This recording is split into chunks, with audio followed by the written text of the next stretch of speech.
Hey guys, section 4.1 is the topic of discussion today.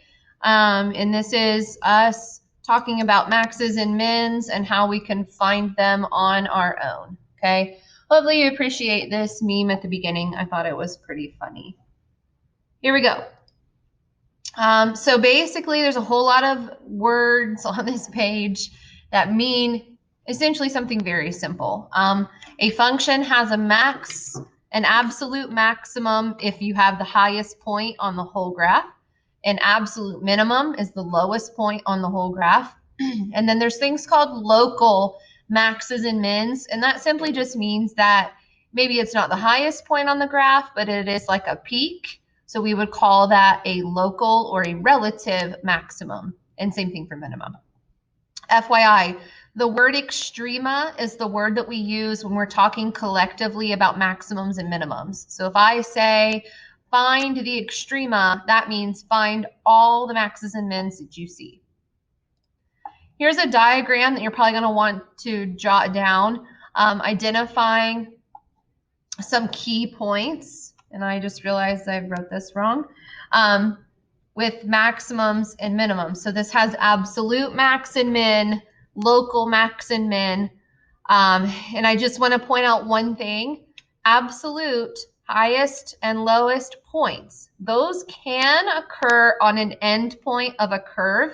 So like this one here, this absolute minimum occurs on the end point, where a local max and min cannot, because a local max and min is like where you zoom in on a region. So those cannot be on the very end points of a graph.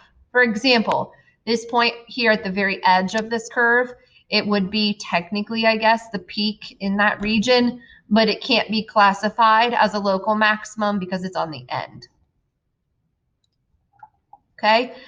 These three examples, write them down or not. I don't know that they're that important other than just like a review of pre-calc things. So it says on all three, discuss the extrema of different curves. And all three of these curves are parent functions. So in class, we just took a minute to draw the parent functions, kind of like, again, practice stuff we already know. And then we wrote down the maxes and the mins. So for the cosine wave, the maximum is 1 and the minimum is -1. That just means the highest and lowest it would go. So we stated max equals 1, but then we said, where does that occur? So the maximum occurs at what x value? And well, the x values are at 0, 2 pi, -2 pi, 4 pi, and that would continue forever. So for something very repetitive, like a cosine wave or sine wave, when you state the location of your maxes or mins, you have to write it in a very specific way. And if you took block last year, we did do this. You may just not recall, but we write it like this: 2 pi n. And we put 2 pi because it's repeating every 2 pi units. N to say that it's like a multiple of that. It's 2 pi or a multiple of that. And then the statement at the end, n is the element of z. This means integers. So what you're saying is 2 pi n is where the maximums occur, but n is an integer like 1, 2, 3, 4, 5 that multiplies 2 pi. So n could be 5, and that would make this maximum occur at 10 pi, and that would be true. There would be one there. So take a minute to try to figure out the minimum where I'm saying that those occur, but it's very, very similar. Okay, not something you're going to see very often at all. Just more, again, more of a review. Example 2 is a parabola. This one has an absolute minimum at 0, and there is no maximum because it goes up forever. And then x cubed doesn't have any maxes or mins. There's no low or high points. So that one we would just say no extrema. Okay, here's a better example. So for this graph here to the right, discuss its extrema. So we're going to identify all the maxes and mins and where they're located. So I think I'm just going to go kind of like from point to point and see if any of them are special. Let's start here on this end point. Right here at this end point. This is actually nothing special in regards to extrema. It's not the highest point. It's not the absolute maximum. It's not a local maximum because it's on an endpoint. So disregard that one. That's not anything special. Down here, this would be the absolute minimum because it's the very lowest point on the curve. So absolute minimum is equal to negative 27. That's the y value. And that occurs at x equals 3. Okay, let's go to 1, 5. 1, 5 is not the absolute maximum because it's not the very highest point, but it is a peak, right? It's the highest point in this region. So we would call that a local maximum, and that's equal to 5, and it occurs at x equals 1. All the way on the end here, that one is the highest point on the whole curve. So that's going to be our absolute maximum. It is equal to 37, and it occurs when x is equal to negative 1. And there's one more on here that's not labeled, but it's at 0, 0. Do you see how there's like a valley right here?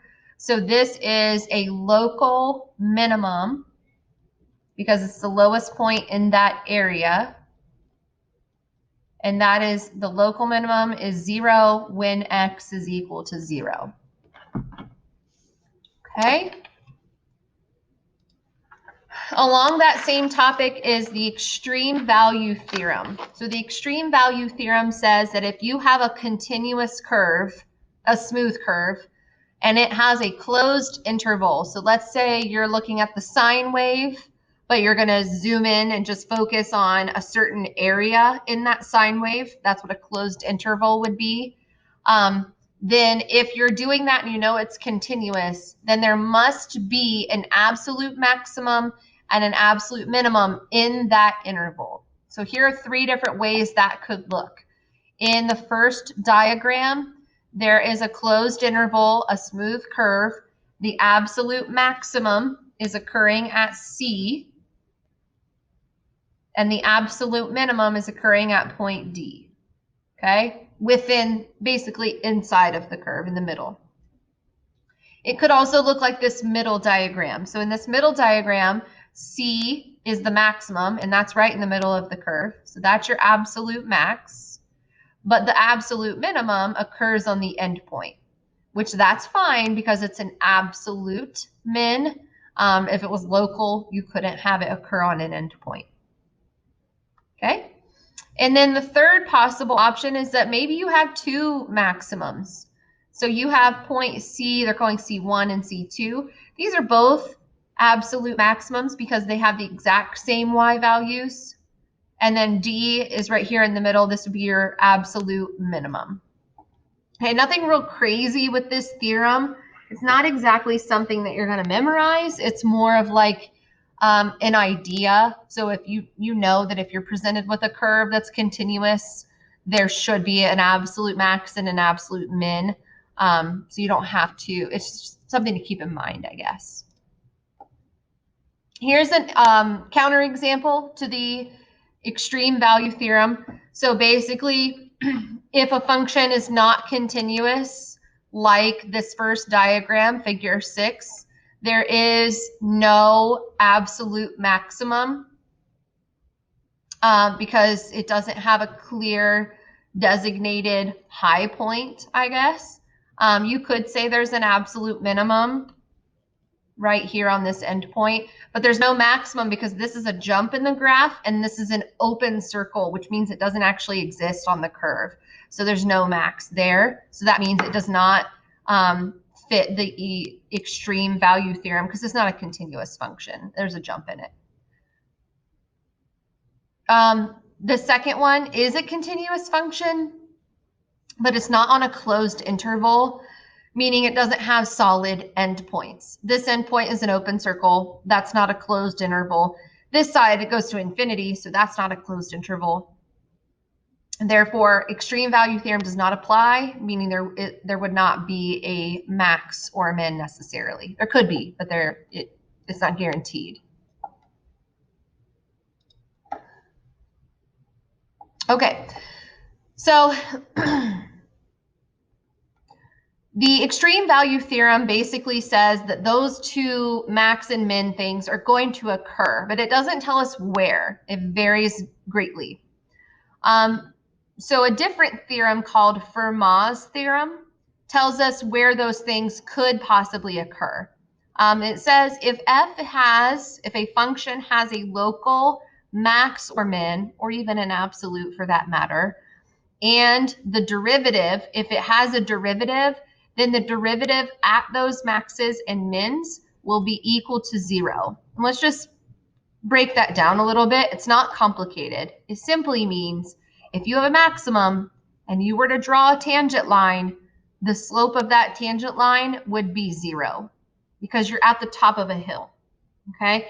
Same thing if you're at the bottom of a hill and you draw a tangent line at the bottom, you're going to also have a slope of 0 for that tangent line because you're at the bottom of a hill.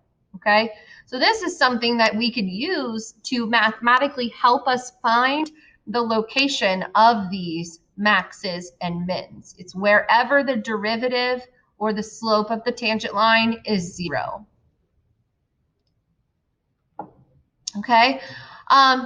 Just a heads up that sometimes weird things can happen, like when the derivative is 0, like at this one right here at the origin, this example, there actually is no max or min.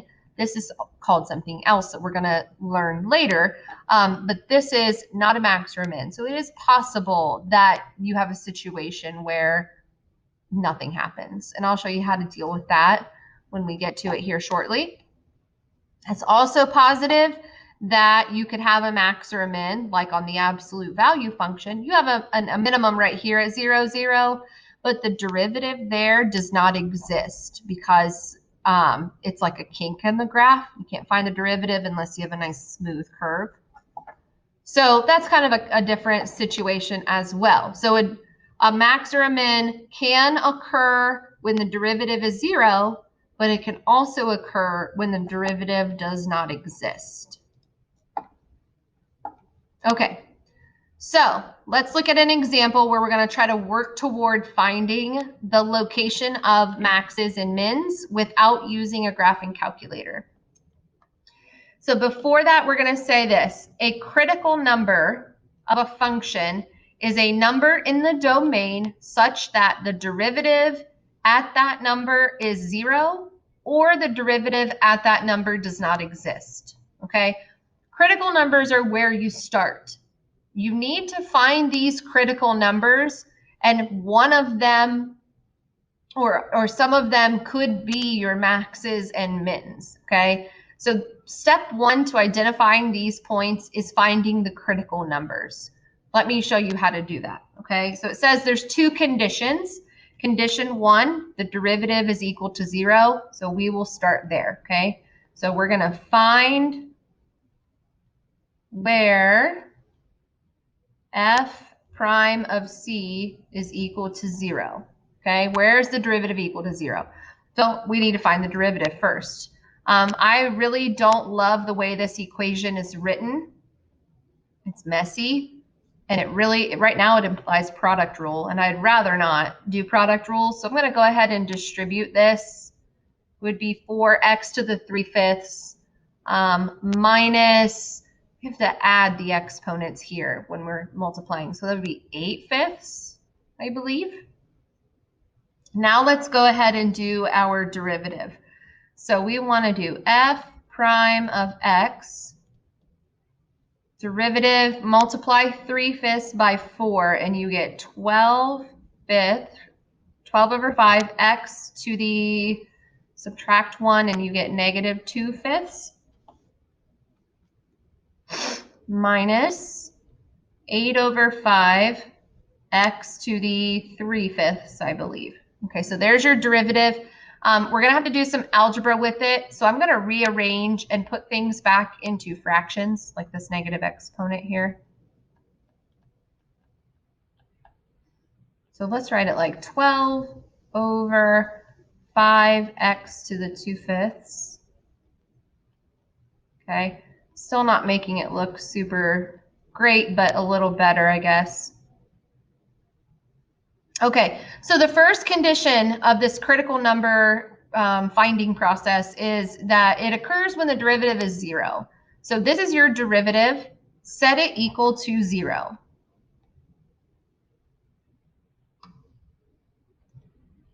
Solve that equation, or solve this equation for x, and x will be your critical numbers. Okay, so the difficulty is right now, because this equation is kind of a mess, it's going to actually be pretty easy to solve if we move this whole fraction to the other side. So we can add this whole fraction over, and that's going to give us, when we do that, that's going to give us a proportion, and then we can just do cross multiplying.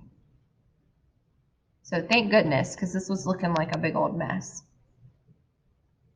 So I'm going to cross multiply now. So this would be 60 is equal to 40x to the, add your exponents. Oh, when you add your exponents, you get 5 over 5, which is 1.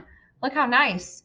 And then we're going to divide. So we would get x is equal to 60 divided by 40, which is the same as 3/2. So 3/2 is a critical number.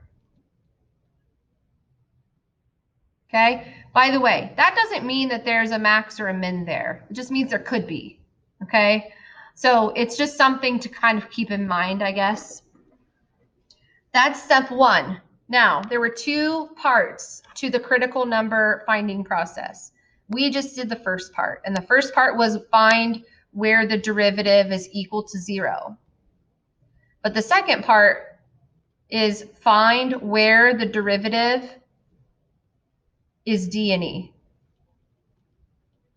Wait a minute, is d and e doesn't make sense. Is does not exist. Find where the derivative does not exist. There we go. Okay, so I'm going to take my derivative that we found. I'm going to write it down again. It was, let's see if I can get this right, 12 over 5x to the 2/5 minus 8x to the 3/5 over 5. And we want this to equal nothing, basically. Not 0 nothing, like can't compute nothing. That's kind of weird. So not really solving the equation, okay? When you want to find where something does not exist, what you're doing is you're looking for restrictions. And there's only 3 types of functions that have restrictions. Logarithms, because it can't be negative. Square roots, because they can't be negative. And fractions, because the denominator can't be 0. So you are looking for this in this d and e portion. You're looking for a logarithm, for a square root, or for a fraction. Okay? We do have one fraction that has a variable in the denominator. That means it's possible that this fraction could be incomputable. If that denominator were 0, we wouldn't be able to get an answer. So you are going to take that denominator and you're going to set it equal to 0, because if that denominator equals 0, your derivative does not exist. Okay? So solve for x and figure out what x value would make that denominator equal 0. So divide by 5, but you still have 0. And then maybe stop and think about what x to the 2/5 power means. That means the 5th root of x squared. So just to show you all the correct steps, you would technically be raising to the 5th power, which is still 0, and then you would be square rooting, which is still 0. Okay, so you are ending up with x equals 0 is another critical number. Okay, common mistakes with this typically is not your algebra, surprisingly. Common mistakes I've seen in the past is students forget to look where the derivative does not exist. We're pretty good at setting things equal to 0 in solving, but we kind of forget the second part. So word of advice would be to make sure you do both. Okay, so not all critical numbers are guaranteed to give you a max or a min, but all maxes or mins come from critical numbers. So when you're looking for your extrema, the first step is find the critical numbers, and then you're going to do a little simple test to see which of those is an actual max or min.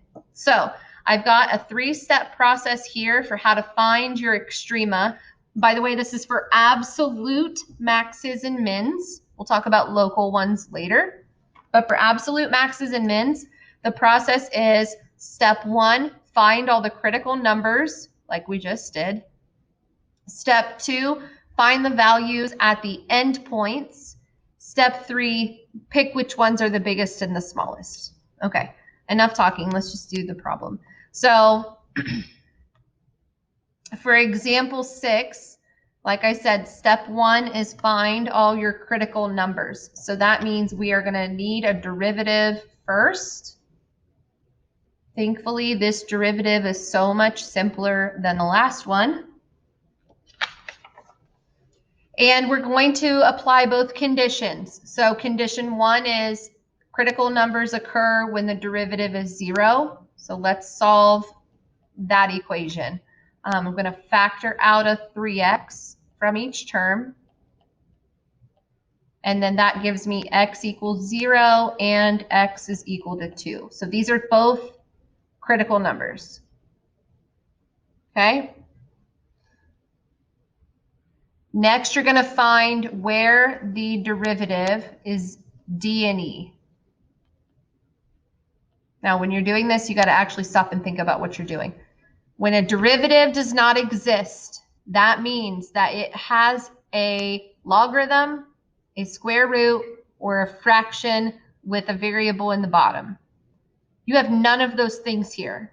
So that means it's impossible for this derivative to not exist. Okay? So the d and e part of it does not apply here. You can't get any x values where it does not exist. So you are just still with your 0 and 2 critical numbers. Okay? Additional critical numbers are at the endpoints. So those are also important values. In this case, our endpoints are established as -1/2 and 4. Okay, so in the 3-step process, we have completed step 1 and found the critical numbers. So for step 2, it says, let me read what it says again. It says, find the values of f at the endpoints. Well, what that means is you're going to take each of your critical numbers along with your endpoints, which are -1/2 and 4, and you're going to see where they're at. And that means you're going to take each of these numbers and you're going to plug them in to the original equation and find the corresponding y values. And that'll just tell you how high the graph is or how low it is at those points. Okay, remember, if there's a max or a min, it's going to occur at one of these 4 points. So we would be plugging in 0 to the original equation everywhere that you see an x. So that would be 0 cubed times -3 times 0 squared plus 1. And so that y value is equal to 1. When you plug in 2 to the original equation, you get -3. Okay, plug in -1/2.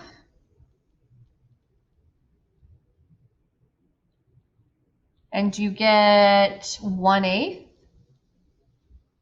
And then last, plug in 4. And that is going to give you 17. Okay, so basically what you've got here is you've got a list of x values and corresponding y values. If you see one of them that it appears to be the highest point, the highest y value of the bunch, then that's your absolute maximum. So your absolute maximum is the highest y value, which occurs when x is 4. So the absolute max is 17, and that occurs when x is equal to 4. And the absolute min would be the lowest of those y values. The absolute min is -3. And that occurs when x is equal to 2. Okay, that is it. Homework this time is in your book. If you do not have your book with you, please remind me and let me know. I think I did post a PDF of the book assignment. But if you really want to have a book, I can always get one to you. Just let me know, okay?